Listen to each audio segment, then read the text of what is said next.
کسی نے کہا عمر یہ خوشی کا دن ہے آپ رو رہے ہیں، تو فرمانے لگے خوش تو وہ ہونا جس کو یقین ہے کہ اس کا نماز روزہ قبول ہو گیا، مجھے تو ابھی پتہ ہی نہیں میرا قبول ہوا ہے کہ واپس کر دیا جائے گا، جاؤ مجھے کچھ خبری سناؤ آ کے کہ میرا قبول ہوا۔ وہ تو بے نیاز ہے، وہ تو دل کرے تو کہے جا اٹھا کے لے جا، تیرا مجھے پسند ہی نہیں، عاجزی میں رہے، انکساری میں رہے، عمل کر کے روئے، کہے مولا تیرے قابل تو نہیں پر تو مہربانی فرما، اسے قبول فرما۔ حضرت سلطان باہو رحمت اللہ تعالیٰ علیہ کے ایک خادم ہوئے ہیں، ان کا اصل نام امیر بابا لکھا ہے بعض جگہوں پہ، لیکن ان کو کدن میاں، کڈن میاں، بڈھے میاں کئی ناموں سے یاد کیا جاتا ہے۔ بڑے درویش صاحب حضوری آدمی تھے، اکثر لوگ دم درود کرانے آتے تھے ان کے پاس، بزرگوں کے پاس لوگ آتے ہیں، اللہ کے بندے دعا کرتے ہیں تو اللہ خیر فرما دیتا ہے۔ آج کل کا زمانہ نہیں، اب تو دکانداری ہے نا، ٹوکن چلتے ہیں، تو اللہ تعالیٰ خیر کرے، حالات بڑے عجیب و غریب ہے، تو ان کے پاس لوگ آیا کرتے تھے دم کرانے۔ انہوں نے نا دور ایک برتن رکھا ہوا تھا، تو کوئی آدمی آتا تو تھوڑا سا اس میں نذرانہ ڈالتا، تو کہتا حضرت جی میرا یہ کام ہے، یہ کر دیں۔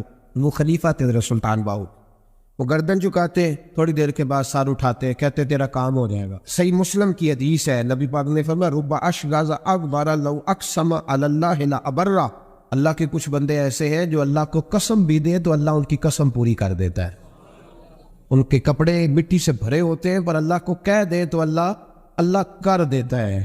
حضرت سلطان باہو کے وہ خلیفہ کہتے ہو جائے گا تو ہو جاتا، پھر کوئی بندہ آگے کہتا یہ نذرانہ ڈال دیا ہے تو کام گردن جھکاتے، کہتے اپنے پیسے نکال کے لے جا، تیرا کام کوئی نہیں ہونا۔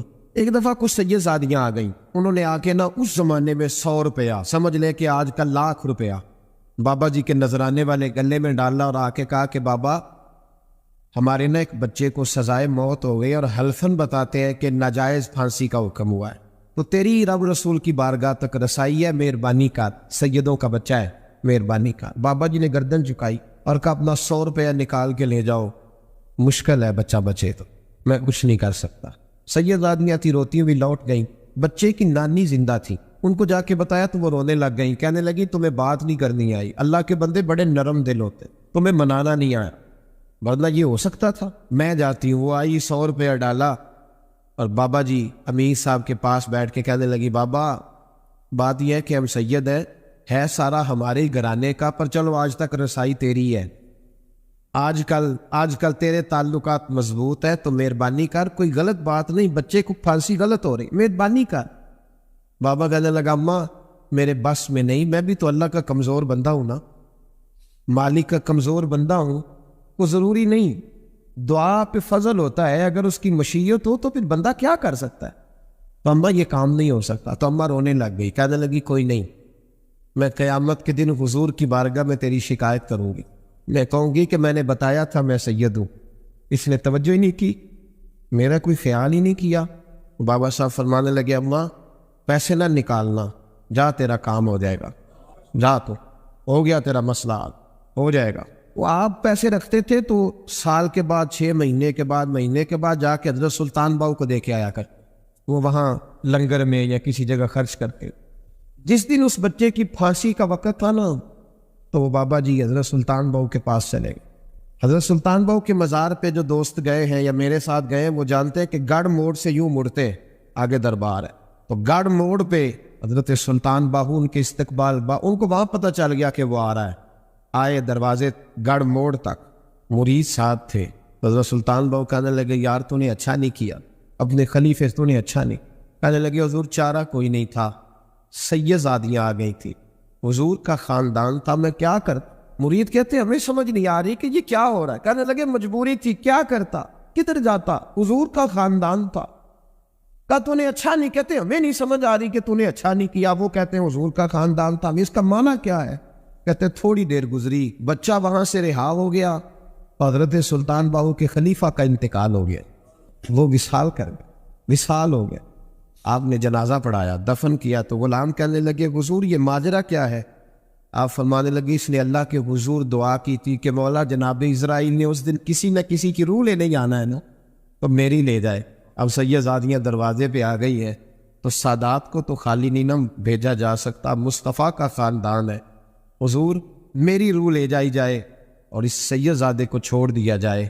فرمائے اس نے اللہ کے حضور قربانی دے کے وَفَدَيْنَاهُ بِذِبْحٍ عَظِيمٍ، حضرت سلطان باہو رحمۃ اللہ علیہ کے جو والد تھے ان کا نام تھا حضرت بازید، جاگیردار تھے، دنیا دار تھے، بہت بڑے مالدار تھے۔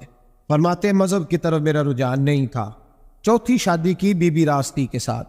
بی بی صاحبہ بڑی نیک تھی۔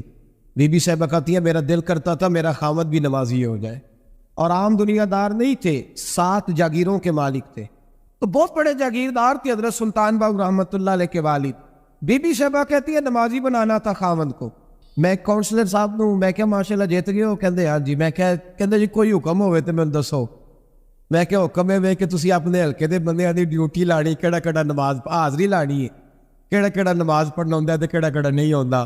کہنے لگے بڑے سیانے نکلے ہو، پہلا مینوں ہی مسیتے باڑ چھڑیا جی، میں جاؤں گا تو دوجے دی حاضری لاؤں گا نا۔ تو خاوند نمازی بنائے گا بیوی کو تو اس سے پہلے خود بنے گا تو بنائے گا نا جی۔ تو اگر خاوند کہہ دے تو پڑھیا کر، میرے پیچھے نہ لگی تو کنی جنی کو تو پڑھنی اونی میں پڑھنی ہے نا۔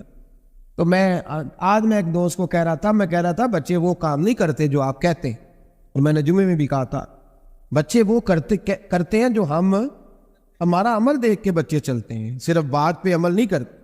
بی بی راستی کہتی ہے میں نے ٹھان لی کہ میں نے اس جگیردار کو، وڈیرے کو، اس موٹے بڑے چودھری کو میں نے نمازی بنانا اور بنا کے دکھانا ہے نمازی۔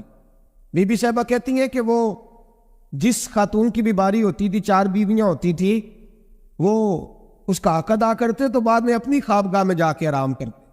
ان کا جو خادم تھا ملازم، وہ رات کو دودھ کا پیالہ انہیں دینے جاتا تھا، سونے سے پہلے ان کے پاس دودھ کا پیالہ پہنچتا تھا۔ تو بی بی صاحبہ کہتی ہے میں نے رات کو ملازم سے کہا دودھ دینے تو نہیں جائے گا، میں جاؤں گی۔ کہ میں آدھی رات کو دودھ کا پیالہ لے کے حاضر ہوئی۔ تو کیسے آئی؟ میں نے کہا بی بی ہوں، آ گئی ہوں، تو اب مہربانی کریں۔ میں نے کہا اگر اجازت دیں تو آپ کے پیر نہ دبا دوں۔ چل دبا دے۔ بی بی کہتی ہے پیر دباتے دباتے میں نے کہا اگر اجازت دیں تو صبح نماز کے لیے جگا دوں، یہ نماز کی تبلیغ ہو رہی ہے۔ تو بابا جی پتہ کیا کہتے ہیں حضرت بازید؟ کہنے لگے تو مجھے جانتی نہیں، خبردار مجھے تبلیغ کرنے کی کوشش کی، اس گھر میں رہنا ہے تو سانس اونچا نہ لینا، پتہ ہے تو کس کے ساتھ بھی آئی، خبردار۔ کہتے میں چپ کر کے آ گئی۔ اگلے دن پھر دودھ لے کے پہنچ گئی تو انہوں نے آنکھ کھول کے دیکھا میری طرف، پھر آ گئی ہے۔ میں نے کہا میرے خاوند ہے، میرے سر کے تاج ہے، پیر دبا دوں؟ دبا دو۔ کہتے میں نے 10 منٹ پیر دبائے تو میں نے کہا اگر جان کی امان پاؤں تو فجر میں جگا دوں۔ میں نے جلال فرمایا، کہنے لگے تجھے کہا تھا نا کہ مجھے کسی کا مشورہ قبول نہیں، تو کون ہوتی ہے مجھے بات کرنے والی، چل دوڑ جا۔ بی بی صاحبہ کہتی ہے میں 10 دن جاتی رہی۔ کتنے دن؟ انہوں نے سختی بھی کی، برا بھلا بھی کہا، اور کئی دن یہ بھی کہا کہ کل آئی تو پھر یاد رکھنا۔ کہتی ہے 10ویں دن میں گئی تو حضرت بازید کہتے ہیں میرے دل میں خیال آیا یہ جان چھوڑنے والی نہیں، یہ باز نہیں آئے گی، اور چلو ہے بھی تو میری بیوی، غلط بات بھی کوئی نہیں کر رہی، کہہ بھی نماز کر رہی ہے۔ کہنے لگے اگر میں سویرے اٹھ جاؤں تو پھر دوبارہ تو نہیں آئے گی، تو دوبارہ تو نہیں آئے گی۔ یہ دیکھیں میاں بیوی کا آپس میں رشتہ، سویرے اگر میں اٹھ جاؤں نماز کے لیے تیرے کہنے پہ تو میری جان چھوڑ دے گی تو؟ بی بی صاحبہ کہنے لگی میں دوبارہ نہیں آؤں گی، آپ مہربانی کریں سویرے اٹھ جائیں۔ کہنے لگے چل تو میری بیوی ہے، ایک بار مان لیتا ہوں تیری بات، سویرے جگا دینا۔ بی بی راستی کہتی ہے میں پہلے سو کے اٹھا کرتی تھی، وہ رات میں سوئی نہیں۔ کہتی میں ساری رات رو کے گزار دی، ساری رات، اور بیدار رہ کے گزار دی۔ سویرے فجر کے وقت پانی گرم کیا، بغل میں مصلی لیا، خامد کو بیدار کیا، وضو کرایا، اور کہتی ہیں جب وہ اللہ اکبر کہہ کے سنتوں کی نیت باندھی تو میرے اس طرح آنسو گرے جیسے سیلاب آتا ہے اور دریا کا بند ٹوٹتا ہے، اور میں نے رو کے کہا مولا میرے اختیار میں یہیں تک تھا، میں مصلی پہ کھڑا کر سکتی ہوں، میں دل تو نہیں نہ بدل سکتی، وہ تیرے قبضے میں ہے، مقلب القلوب ہے، فضل کار اس کا دل بدل دے۔ فرماتی ہے میں روتی رہی، 2 رکعتیں پڑھ کے میری طرف دیکھا تو فرضوں کی نیت باندھ لی، اور 2 فرض پڑھ کے پھر میری طرف دیکھا، کہنے لگے خبردار سویرے جگانے آئی تو؟ میں نے کہا جی نہیں جگاتی۔ میری طرف دیکھ کے کہنے لگے تو نہیں جگائے گی آج کے بعد میں تجھے نماز کے لیے جگاوا کروں گا، میں تجھے جگاؤں گا۔ آپ فرمانے لگی وہ نمازی بن گئے، میں پہلے ہی نمازی تھی، جب ان 2 نمازیوں کا ملاپ ہوا تو اللہ نے سلطان باہو جیسا بیٹا۔ حضرت عمر بن عبدالعزیز عراق میں رہنے والی ایک عورت تھی، اس عورت کا خامد فوت ہو گیا تو 5 بچیاں یتیم تھی، وہ عراق سے چلی اور جناب عمر بن عبدالعزیز کے پاس آئی کہ آپ میری بچیوں کا وظیفہ لگا دیں۔ وہ کہتی ہے جب میں پہنچی نا یہاں تو اب تو استقبال، آنا جانا بڑے معاملات ہیں. اب تو بچی کی بارات آئے اور 5 7 10 20 لوگ دروازے پہ کھڑے نہ ہو تو بارات ناراض ہو جاتی ہے, کہتے ہمارا استقبال ہی کسی نے نہیں کیا. تو استقبال تو اب اس طرح ہے جس طرح نشہ نہیں ہوتا, یہ استقبال کی عادت ہے, امیروں سے لے کے غریبوں تک. مجھے پوچھا ہی نہیں کسی نے, کرسی نہیں دی, آگے ہی نہیں بٹھایا, یہ والا معاملہ ہے. اور میں میری طرح کے لوگ, نیک لوگوں کی بات نہیں کرتا. اب تو ہم دیکھتے فلاں مولانا کا استقبال ہو رہا ہے, فلاں کے لیے لوگ کھڑے ہو رہے ہیں, نعرے لگ رہے ہیں. اور اب تو میں دیکھتا ہوں ایسے ایسے ہاتھ لہراتے ہیں صوفی اور درویش کہلانے والے, جیسے سیاسی لیڈر لہرایا کرتے. یہ کیا طریقہ ہو, یہ کون سا طرز زندگی؟ میرے نبی پاک صلی اللہ علیہ وسلم نے فرمایا جو خواہش کرے کہ میں آؤں اور لوگ کھڑے ہوں وہ تو جہنمی ہے, تو دوزخی ہے. سارے وہی طریقے ہمیں اختیار کرتے جا رہے ہیں, وہی پروٹوکول ہے ہر جگہ. وہ لوگ جن کے دروازے کھلے ہونے چاہیے تھے وہاں بھی ہر وقت کے لیے معاملات طے ہو گئے. یاد رکھیں میرے نبی پاک علیہ الصلوۃ والسلام نے جو تعلیمات دی, حضرت عمر بن عبدالعزیز رحمۃ اللہ تعالی علیہ, عورت کہتی ہے میں پہنچ گئی, میں نے لوگوں سے پوچھا گھر کہاں ہے, تو کہا وہ جہاں بوری لٹک رہی ہے نا باہر ٹاٹ کا پردہ لگا ہوا ہے وہ حضرت عمر بن عبدالعزیز کا گھر ہے. کہتی ہے میں دروازے پہ دستک دی, ایک عورت نے دروازہ کھولا تو مجھے بی پی جال کے اندر بلایا. تو ان کے گھر کے اندر جب میں داخل ہوئی تو بڑا سارا سین تھا, ایک جانب کنواں لگا تھا, ایک طرف ایک بڑا درخت تھا, اور ایک چھوٹا سا بنائی ہوئی تھی جگہ برتن دھونے کے لیے. اور بی بی نہ برتنوں کو مٹی لگا کے صابن لگا کے بیٹھی ہوئی تھی, کام کر رہی تھی وہ عورت. مجھے اس نے درخت کے نیچے بٹھایا, پانی پلایا. کیسے آئی ہو؟ میں نے کہا امیر المومنین سے ملنا ہے. کہنے لگی بیٹھو تھوڑی دیر میں آ جاتے. کہتی تھوڑی, میں نے سمجھا گھر کی کوئی ملازمہ ہے, میں بیٹھ گئی. تھوڑی دیر گزری, پھر دستک ہوئی, اس بی بی نے اٹھ کے دروازہ کھولا. تو جب وہ شخص اندر آئے تو کہنے لگی بڑی دیر سے برتنوں کو صابن لگا کے بیٹھی ہوں, کہاں رہ گئے؟ کہتی ہیں وہ صاحب کہنے لگے بس ذرا مصروف ہو گیا تھا. دوڑے گئے, کنویں سے پانی نکالا, بی بی کو دیا, اس نے برتن دھوئے. کہتی ہے پھر تھوڑا سا سرکہ اور ایک رات کی روٹی وہ لائی, اس شخص نے کھائی. میں نے کہا کہ یہ دونوں گھر کے ملازم ہیں, میاں بیوی کام کرتے ہیں. جب وہ کھانا کھا چکے تو عورت میرے پاس آئی, کہنے لگی اٹھ کے مل لو امیر المومنین سے. میں نے کہا کون امیر المومنین؟ تو کہنے لگی کب سے تو آئے ہیں, یہ جس نے کنویں سے پانی نکالا یہی مسلمانوں کا امیر ہے, اور یہ جس نے درخت کے نیچے بیٹھ کے سرکے سے روٹی کھائی ہے یہی. یہ فرشتوں کی داستان نہیں, یہ وہ لوگ ہیں. میں رات کو بھی کہہ رہا تھا ایک جگہ پہ کہ یہ لوگ جو ہے نا جن کا آپ روز شکوہ کرتے ہیں حکومتیں بڑی خراب ہیں, یہ کوئی نہیں خراب, بالکل خراب نہیں. اتنے سیاسی لیڈر ہیں سارے صحیح ہیں. خراب وہ لوگ ہیں جو انہیں ووٹ دے کے لیڈر بناتے ہیں, بالکل خراب نہیں. میں تو ان کے حق میں ہوتا جا رہا ہوں. ناراض ہو گئے نا آپ لوگ, اللہ کرے تجھی ہو جاؤ تو اگلے الیکشن سے سیانے میں ہی ہو جاؤ. آمین تو کہہ دیں. میں نے کوئی مشورہ نہیں دینا, اس لیے کہ میری نظر میں کوئی ایسا شخص نہیں جس کے لیے میں آپ سے کہہ سکوں کہ ووٹ دے.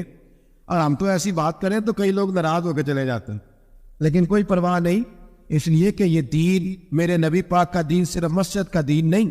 انشاءاللہ آئندہ جمعہ نظریہ پاکستان بیان کروں گا اور بتاؤں گا کہ پاکستان کا مطلب کیا, لا الہ الا اللہ محمد رسول اللہ صلی اللہ علیہ وسلم. حضور کا جو قرآن نافذ ہوگا مسجد میں, وہ قرآن کچہری میں بھی نافذ ہوگا انشاءاللہ. اور وہ قرآن نافذ ہونے آیا ہے, اسمبلیوں میں وہی قرآن نافذ ہوگا انشاءاللہ. اور یہی چراغ جلے گا تو روشنی ہوگی. بیان کریں گے اور ڈٹ کے بیان کریں گے, آپ کو بتائیں گے. جو بات سمجھا رہا ہوں فی الوقت وہ سمجھے, مجرم وہ نہیں جو بڑا بن کے لوٹتا ہے, مجرم وہ ہے جو اس کو سپورٹ کرتا ہے, جس نے اسے بڑا بنایا ہے. یہ یاد رکھ لیں. ہماری کوئی بچت نہیں ہوگی ہم سے پوچھا جائے, ہم سارے کچہری میں کھڑے ہوگے, اللہ سوال کرے گا کہ تم بتاؤ تم ان کے مددگار کیوں بنے تھے, تم سپورٹ کیوں کرتے تھے, یہ پوچھا جائے گا اور ہم نے جواب دینا ہے. بہرحال عام دام پر سر مطلب جناب عمر بن عبدالعزیز رحمۃ اللہ علیہ کے وہ بی پی کہی تو کہنے لگی کہ یہ امیر المومنین نے کہا. وہ اٹھ کے حاضر ہوئی, کہا حضور میں عراق سے آئی ہوں, میرا خامد فوت ہو گیا, میری 5 بیٹیاں ہیں, وظیفہ لگا دے. وہ بی بی کہتی ہے میرا دل تھا کہ یتیم بچیوں کا 100 دینار سال کا لگا دیں گے تو بڑی بات ہے. کہتی ہے جب میں ان کے پاس گئی تو حضرت عمر بن عبدالعزیز کو بتایا تو وہ رونے لگ گئے اور مجھ سے معافیاں مانگنے لگی. میں نے کہا حضور آپ کیوں معافی مانگتے ہیں؟ تو کہنے لگے اس لیے معافی مانگ رہا ہوں کہ تو میری رعایا میں تھی اور تیری 5 بچیاں یتیم تھی, تجھے خود چل کے آنا پڑا ہے. میرا کام تھا تیری خبر لیتا, معاف کر دے اللہ کی رضا کے لیے. انہوں نے وظیفہ لکھنا شروع کیا تو میری ایک بچی کا 1000 دینار سال کا لکھا. میں نے کہا اللہ تیرا شکر ہے. پھر دوسری بچی کا 1000 لکھا تو میں نے کہا اللہ تیرا شکر ہے. تیسری کا 1000, چوتھی میں نے کہا شکر ہے. جب چوتھی کا لکھا تو میں نے کہا اللہ آپ کا اقبال بلند کرے, اللہ آپ کو ہمیشہ اسی طرح پھلتا پھولتا رکھے, کہتے ہیں جناب عمر بن عبدالعزیز نے قلم رکھ دیا، فرمانے لگے میں 5ویں کا وظیفہ نہیں لکھوں گا، 4 بہنوں سے کہنا بانٹ کے اسے بھی دے دیں۔ کہا حضور کیوں؟ آپ فرمانے لگے جب تک تو اللہ کا شکر ادا کر رہی تھی میں بھی رب سے جڑا ہوا تھا اور اللہ سے ڈر کے لکھ رہا تھا، اب تو نے میری تعریف کی ہے، اب میری ذات آ گئی ہے، اب میں اگر یہ وظیفہ لکھوں گا تو اس سے اللہ راضی نہیں ہوگا، اس سے میرے نفس میں ریا پیدا ہوگی، اب میں 5ویں کا نہیں لکھوں گا، جا اور جا کے عراق کے گورنر کو دے۔ بی بی کہتی ہے میں گھوڑے پہ بیٹھی اور میں چند دنوں کے بعد عراق پہنچی، جب سویرے آ کے میں نے والی عراق کو رکا دیا تو وہ چیخ مار کے رویا۔ میں نے کہا کیا ہوا؟ تو کہنے لگا بی بی آج رات کو حضرت عمر بن عبدالعزیز کا انتقال ہو گیا، فوت ہو تو انتقال کر۔ کہتی میں بھی تڑپ کے روئی۔ میں نے کہا میری یہ 3 بچیوں کا کیا بنے گا؟ تو وہ گورنر کہنے لگا تیرے وظیفے جاری رہیں گے، تجھے ملتے رہیں گے۔ تو کہنے لگی کیسے؟ کہنے لگا میں اگر تو گورنر رہا تو تیرا وظیفہ جاری رہے گا، اور اگر گورنری سے اتر بھی گیا تو میں ذاتی طور پہ مالدار ہوں، پھر بھی تیری بچیوں کے ماہانہ پیسے پہنچتے رہیں گے۔ میں نے کہا تو کیوں دے گا؟ کہتی وہ رو پڑا۔ کہنے لگا اگر امیر حضرت عمر بن عبدالعزیز جیسے ہو تو پھر اللہ گورنروں کے دلوں میں بھی رحم ڈال دیا کرتا ہے، پھر میرے جیسے لوگوں کو بھی وہ بدل دیتا ہے۔ حضرت عمر بن عبدالعزیز گھر آئے، 3 بیٹیاں تھیں، ایک کو آواز دی وہ آئی تو اس نے منہ پہ ہاتھ رکھا ہے، دوسری کو آواز دی وہ آئی تو منہ پہ ہاتھ رکھا ہے، تیسری کو آواز دی تو منہ پہ ہاتھ رکھا ہے۔ آپ نے اپنی بیوی سے کہا کہ یہ بچیاں منہ پہ ہاتھ کیوں تینوں نے رکھا ہوا ہے، کیا بات ہے؟ تو بی بی رو پڑی، کہنے لگی 4 دن ہو گئے میری بیٹیاں پیاس سے روٹی کھا رہی ہیں، 4 دن ہو گئے، ان کے منہ سے بدبو آتی ہے، اس لیے وہ آپ کے سامنے آتی ہیں تو منہ پہ ہاتھ رکھ لیتی ہیں 4 دنوں سے۔ بی بی رو رہی ہے، حضرت عمر جلال میں آ گئے۔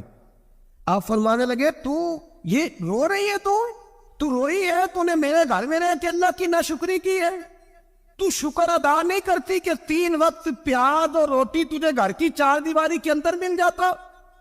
رو رہی ہے، اور میں میرے ساتھ باہر نکل، تجھے وہ لوگ دکھاؤں جو جھونپڑیوں میں رہتے ہیں اور مانگ کے کھاتے ہیں، تجھے دکھاؤ اتنی ناشکری کہ گھر کے اندر پیاز پہنچ رہا ہے، روٹی پہنچ رہی ہے، اور تو کہتی ہے میری بیٹیاں پیاز سے کھاتی ہے، شکر کر فاقے نہیں کاٹنے پڑے۔ پھر اگلے لفظ کہے تو رو پڑے۔ فرمانے لگے میں نے تو مصطفیٰ کے وہ حالات بھی سنے ہیں جس میں کئی دن بی بی فاطمہ نے فاقے کی، تو گھر کے اندر پیاز پہنچ رہا ہے تو ابھی بھی سادگی، عاجزی اور قناعت نعمت تھی ان لوگوں کی۔ ہمارے ہاں روز شکوا ہے، کس بات کا؟ گاڑی کوئی نہیں، روز رونا ہے، کس بات کا؟ بنگلہ کوئی نہیں، روز رونا ہے، کس بات کا؟ بینک بیلنس کوئی نہیں، 10 جوڑے کیوں نہیں عید پہ آئے؟ اور یہ صرف عورتوں کا مسئلہ نہیں، ہمارے اندر بھی یہ بات بدرجہ اولا، ہم روز اپنے آپ کو مسکین کہتے ہیں، غریب کہتے ہیں، ناچار کہتے ہیں، مجبور کہتے ہیں۔ کبھی دیکھو جو جھونپڑیوں میں رہتے ہیں، کبھی پلٹ کے دیکھو لوگوں کی طرف جو پیدا ہوئے تو آنکھیں کوئی نہیں تھی، ہاتھ کوئی نہیں تھے، پیر کوئی نہیں، وہ دیکھو جو پیدا ہوئے تو سر پہ باپ کا سایہ کوئی نہیں، کیسے کیسے لوگ وقت گزار رہے ہیں۔